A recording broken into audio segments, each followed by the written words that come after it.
So guys आता आम्ही निघालो आहे रामशेज किल्ल्याकडे. तर माझ्या संग माझे फ्रेंड्स आहे. राहायला आम्ही नाशिकमध्ये जाऊ. सो तर रामशेज किल्ला हा नाशिकपासून अवघ्या 14 किमी अंतरावर आहे. त्यामुळे आम्ही बाईकवरच निघालो. जाताना तुम्ही बघू शकता तिचे सुंदर असे सगळीकडे हिरवळ पसरली आहे. म्हणूनच तर संत तुकाराम महाराजांनी निसर्गाला वृक्षवल्लीला सगळे सोयरे असे म्हटले आहे.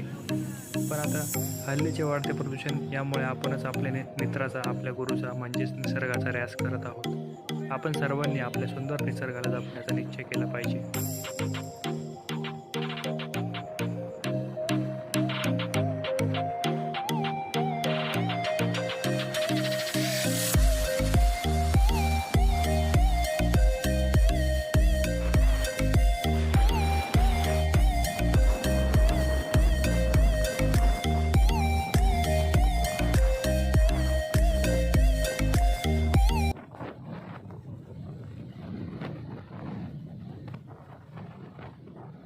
तर मित्रांनो, रामशेज किल्ला हा नाशिकच्या उत्तरेला 14 किमी अंतरावर आहे. नाशिक जवळच्या दिंडोरीपासून हा 10 मैलाच्या अंतरावर आहे. प्रभू श्रीराम या किल्ल्यावर विश्रांतीला जायचे आणि तेथे त्यांचे शेज आहे.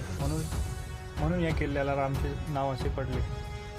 सिंहगड, प्रतापगड असे सह्याद्रीच्या रांगेतील बरेचसे किल्ले घनदाट जंगलात आहे, डोंगरदऱ्यांमध्ये वसलेले आहे. परंतु रामशेज हा किल्ला एका सपाट आणि मोकळ्या मैदानावर आहे. रामशेज किल्ल्याजवळचा एकमेव किल्ला म्हणजे त्र्यंबकगड, परंतु तो देखील 8 कोस अंतरावर आहे. ही सर्व परिस्थिती पाहता किल्ला अगदी एकाकी आहे.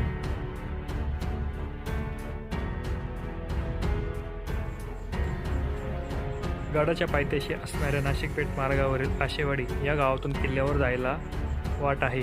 तासाभरात किल्ल्यावर पोहोचता येते. किल्ल्याचा विस्तार प्रचंड असला तरी पाण्याचे टाके, स्थानिक देवदेवतांची मंदिरे आणि पडझड झालेली तटबंदी याखेरीज किल्ल्यावर फारसे बघण्यासारखे काही नाही. हा किल्ला मराठ्यांनी मुघल सैन्याला केलेला शेवट प्रतिकाराबद्दल प्रसिद्ध आहे. नाशिकपेठ हायवेला लागूनच हा किल्ला आहे. तुम्ही बघू शकता इथे आल्यानंतर आशावाडी असं सुंदर गाव आहे. या गावाला अगदी लागूनच रामशेज किल्ला आहे. आशावाडीत मारुतीचे प्रशस्त मंदिर आहे. या मंदिराच्या शेजारून छोटेखानी रामशेज किल्ल्यावर चढाई करता येते.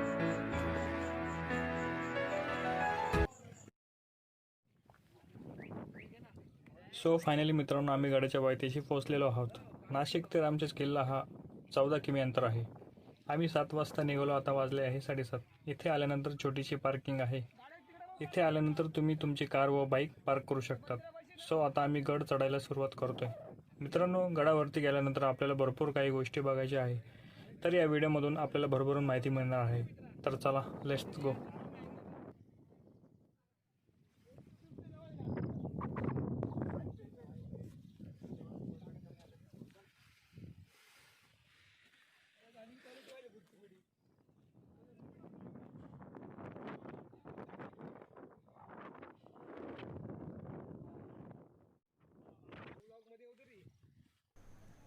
जय शिवराय मित्रांनो. तर आल्यानंतर बऱ्याचदा उत्साहाच्या भरात काही लोक नियमांचं पालन करण्याकडे दुर्लक्ष करतात. त्यामुळे त्यांना काही अडचणींना सामना करावा लागू शकतो. किल्ल्यावर जाताना काही महत्त्वाच्या सूचना देणारे बोर्ड लावलेले असतात, ते फॉलो करा. तर या ठिकाणी सुद्धा असा बोर्ड लागलेला आहे, तुम्ही बघू शकता.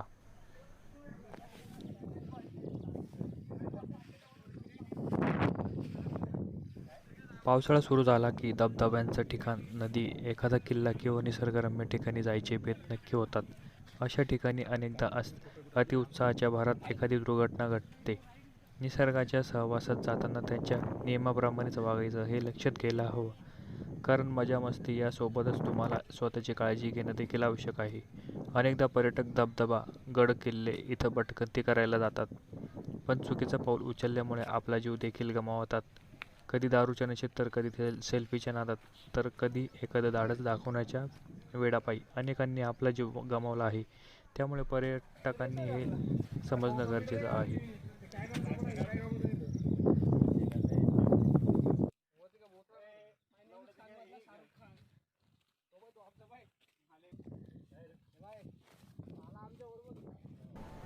रामशेजचा इतिहास अत्यंत रोचक आहे. शिवकाळानंतर महाराष्ट्रावर मोगलांची आक्रमणे वाढू लागली.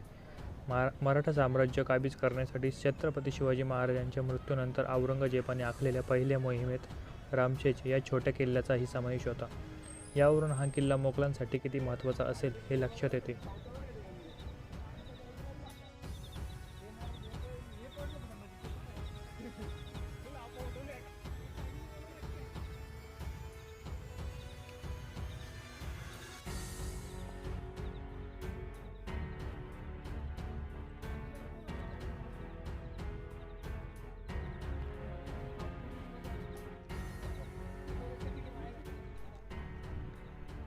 पुढे आल्यानंतर पायथ्याला वळसा घालून थोडे पुढे गेल्यास पायऱ्या लागतात.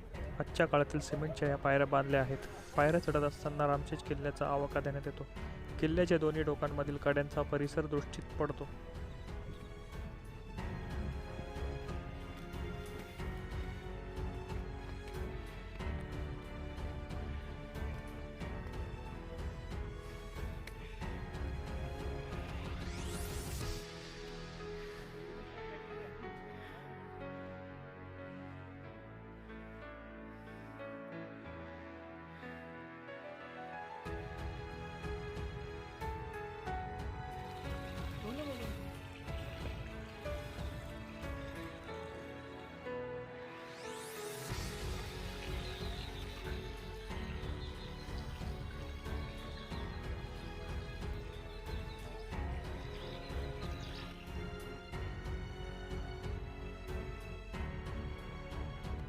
येत आहे ना सगळे येत आहे.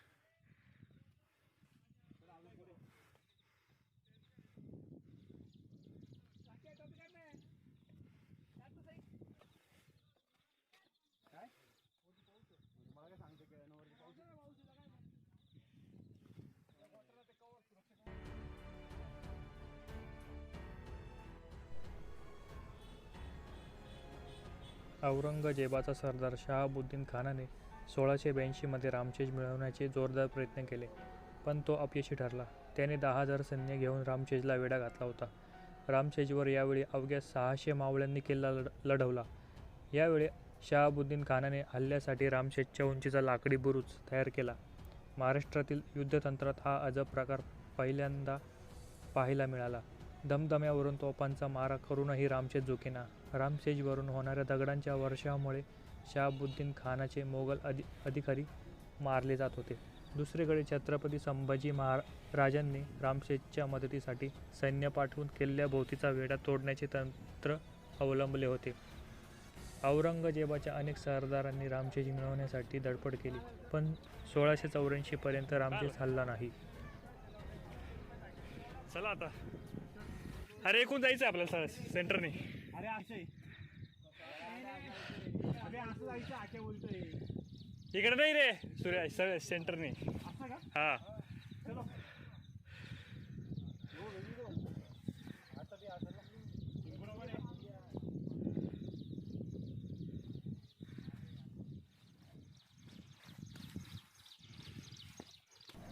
अखेर रामशेजचा वेढा सुटला. संभाजी महाराजांनी रामशेजच्या किल्लेदाराला चिलखत पोशाख, रत्नजडित कडे आणि नगद देऊन कौतुक केले. त्यानंतर रामशेजवर आलेला नवा किल्लेदार फितूर झाला आणि 1687 मध्ये रामशेज औरंगजेबाच्या ताब्यात गेला. रामशेज किल्ला हा 6 वर्षे झुंजत होता, त्यामुळे हा किल्ला अनुभवताना हा इतिहास मनात साठवणे हा एक थरार ठरतो.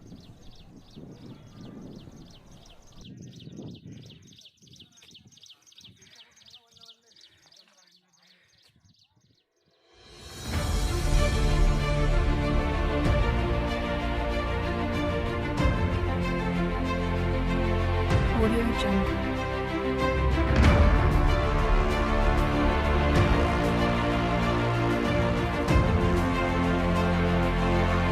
Audio Jungle. Audio Jungle.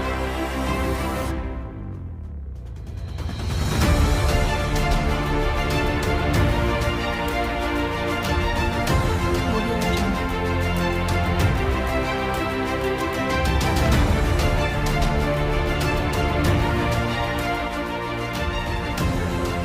Jungle. जाऊन देतात.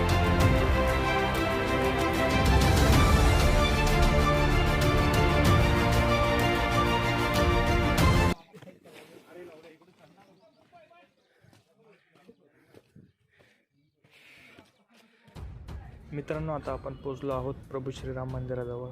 प्रभू श्रीराम पंचवटीमध्ये वनवासामध्ये होते, त्यावेळेस शांत आणि निवांत ठिकाण म्हणून त्यांनी या ठिकाणची निवड केली आणि प्रभू श्रीराम इथे विश्रांतीसाठी यायचे, म्हणून तर या पर्वताचे नाव रामशेज असे ठेवण्यात आले.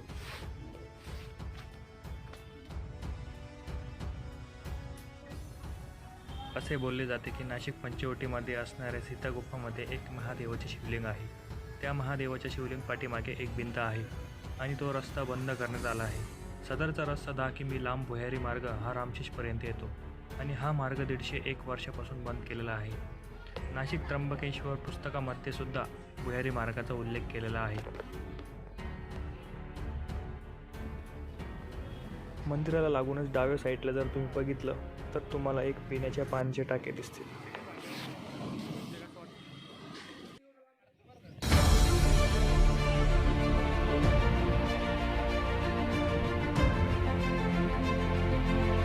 Audio Jungle.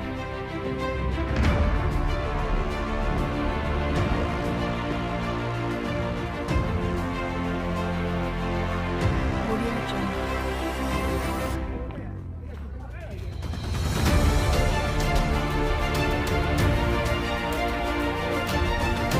Audio Jungle.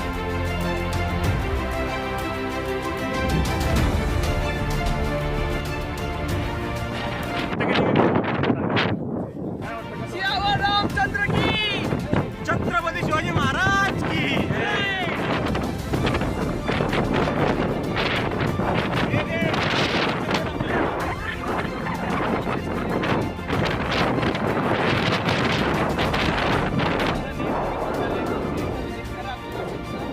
रामशीच किल्ला Audio Jungle.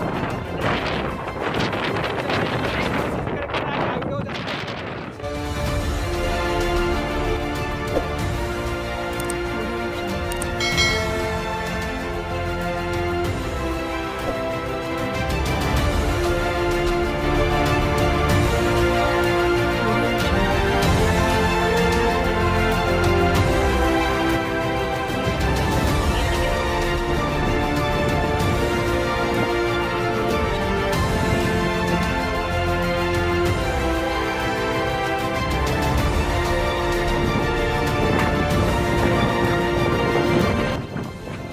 ते कशी गोष्ट सांगितली जाते की जुने कशी गुफा आहे ते इथून जे नाशिकपासून 7-8 किलोमीटर इथे असून नाशिकच्या पंचवटीमध्ये ती गुफा निघते म्हणजे असं सीता गुफा येते. सीता गुफेच्या इकडे ती भुयार निघते अशी एक स्टोरी रामशेष विषयी सांगितली जाते. हे काय इथं Audio Jungle. काय होतं रे? साठी तलाव येतो माणसं काय करतात पाण्यात बुटं घालून उतरता नाही का साठी लिहिलेले ते साईडने काहीतरी होतं रे असं म्हणजे Audio Jungle.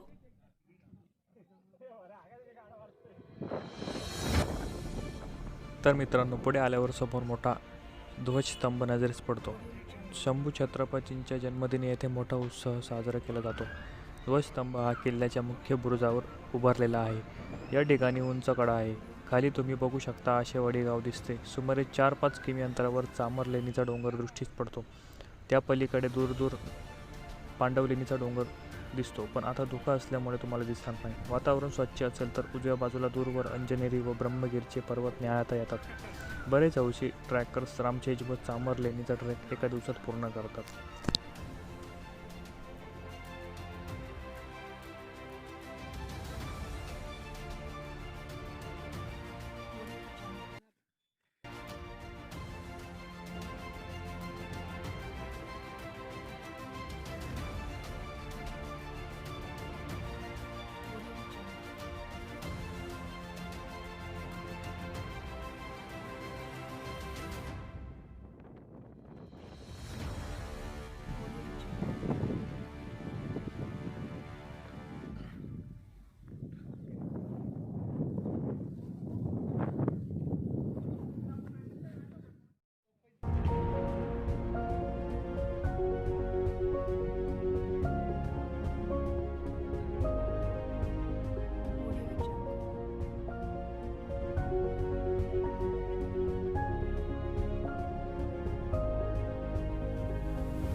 Audio Jungle.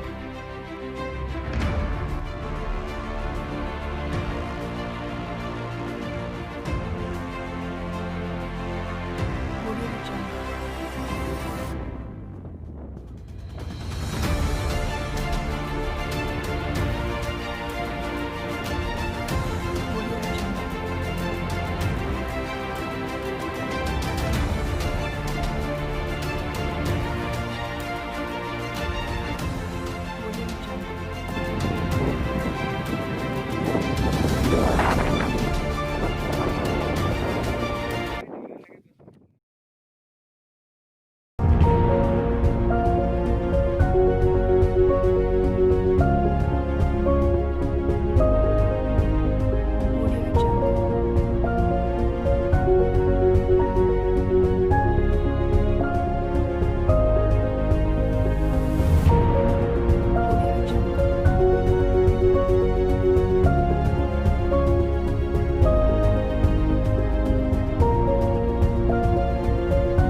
Audio Jungle.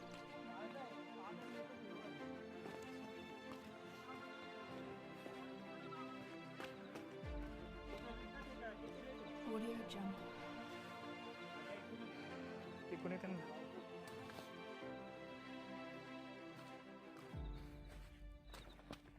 Audio Jungle.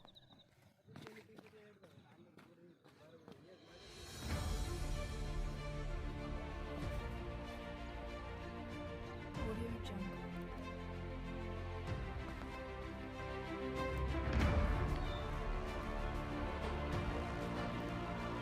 मित्रांनो, जर तुम्हाला व्हिडिओ आवडले असेल तर लाईक, शेअर आणि सबस्क्राईब नक्की करा. धन्यवाद.